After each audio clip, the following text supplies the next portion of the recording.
Tell us how a member of the board is elected. You talk about evolution, that's changing as well. And there were the good old days when they called it the country club approach to board membership. And that, I believe, is long gone. And now it's a very thorough process. So, you look at, it's part of the succession planning. So a couple of years before a board member is about to retire because of age limits and all that, that is another thing that has been put in place. That a lot of boards today say you have an age limit of 72, 75, or whatever it is. They're putting an age limit. So it's not like forever. And so once the age limit is there, you start planning 2 years ahead, saying, okay, 2 years down the road, we're going to have 3 directors that are going to hit that age limit. So what do we need in terms of the profile of the board 3 years down the road?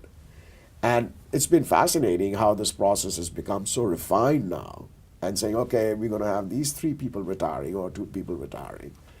This is the white space that we have in the skill sets of our board, whether it's IT security, by the way. This whole cyber security is becoming a big risk for people.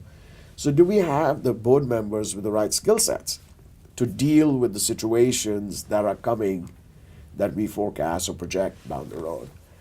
And having done that, then typically the chairman or chairwoman of the nominating and governance committee, which every board typically has, will go out and retain a search consultant to get a database of candidates.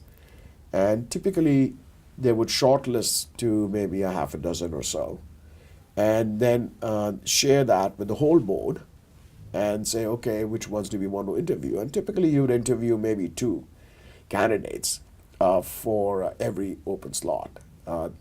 Obviously the N&G committee would probably interview half a dozen, then present 2 to the rest of the board.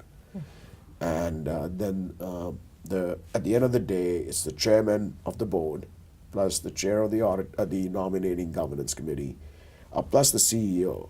Those are the 3 key, I would say, stakeholders in that final decision.